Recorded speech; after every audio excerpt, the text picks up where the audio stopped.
মানুষ গুনাহ করবে, এটাই স্বাভাবিক। তবে গুনাহ করার পর তাওবা না করাই হচ্ছে ধ্বংসের পথ। কেননা আল্লাহ সুবহানাহু ওয়া তাআলা আমাদেরকে গুনাহ করার পর ফিরে আসার সুযোগ দিয়েছেন।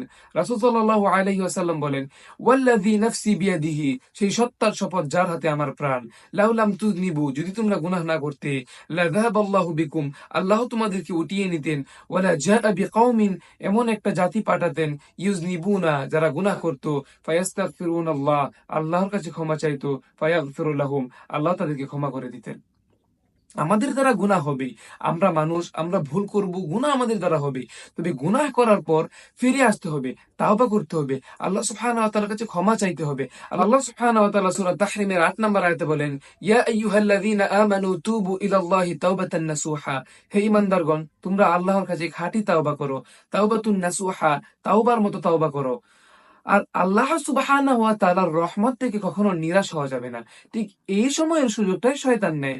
শয়তান মানুষকে ৩টি ধাপে, ৩টি কৌশলে ধোঁকায় ফেলাতে চায়। প্রথমত হচ্ছে, সে মানুষের মধ্যে হতাশা ঢুকিয়ে দেয় যে তুমি এত গুনাহ করছো, এত পাপ করছো, তোমাকে কি আল্লাহ সুবহানাহু ওয়া তাআলা ক্ষমা করবেন?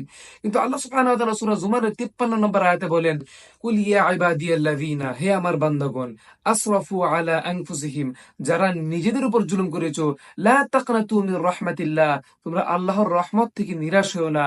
ইন্নাল্লাহা ইয়াগফিরুয যুনুবা জামিআ, নিশ্চয়ই আল্লাহ তোমাদের সকল গুনাহ ক্ষমা করবেন। ইন্নাহু হুয়াল গফুরুর রাহিম, তিনি ক্ষমাশীল ও পরম দয়ালু।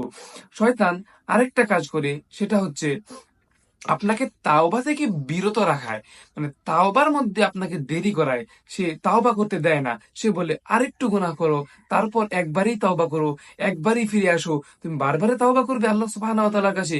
তুমি একবারই তাওবা করো, রাতে তাওবা করো, ফজরের সময় নামাজ পড়ে তারপর তাওবা করো, তারপর থেকে আর গুনাহ করো না।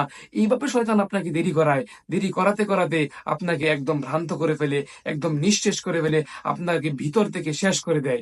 আপনাকে আর তাওবা করার সুযোগই সে দেয় না।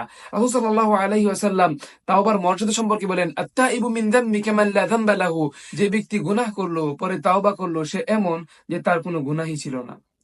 সুতরাং আমাদেরকে তাওবা করতে হবে, প্রতিদিন তাওবা করতে হবে। রাসূল সাল্লাল্লাহু আলাইহি ওয়াসাল্লাম প্রতিদিন ১০০ বারের বেশি তাওবা করতেন। আস্তাগফিরুল্লাহ, আস্তাগফিরুল্লাহ, আস্তাগফিরুল্লাহ। আমাদেরকে তাওবা করতে হবে, ক্ষমা চাইতে হবে। আল্লাহ সুবহানাহু ওয়া তাআলা যদি আপনি ক্ষমাই না চান, তাহলে উনি আপনাকে কি ক্ষমা করবেন? আপনাকে যেতে হবে। তিনি বসে আছেন আপনাকে ক্ষমা করার জন্য। আল্লাহ সুবহানাহু ওয়া তাআলা তার বান্দাকে ক্ষমা করার জন্য বসে আছেন। তিনি গফফার, তিনি রহমান। শয়তান আরেকটা কাজ করে, সেটা হচ্ছে সে গুনাহকে ছোট করে দেখায়। সে মনে করিয়ে দেয় এটা তো কোনো গুনাহই না। আমরা প্রায়ই মিথ্যা কথা বলি। শয়তান এটা কি মনে করাইয়া দেয়? এটা কোনো গুনাহ হলো? মিথ্যা তো সবাই বলে। আ এটা কি মানে, এটা কেউ চিন্তাই করে না যে মিথ্যা কথা বলা গুনাহ, কবিরা গুনাহ। এটা আপনারা কি চিন্তা করেন? করেন না।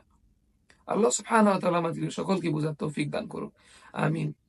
আল্লাহ সুবহানাহু ওয়া তাআলা আমাদেরকে সকলকে তার নিকট প্রতিদিন ইস্তেগফার করার সুযোগ দান করুক। আমিন। আল্লাহ সুবহানাহু ওয়া তাআলা প্রতিদিন আমাদেরকে তার নিকট তাওবা করার সুযোগ দান করুক। আমিন।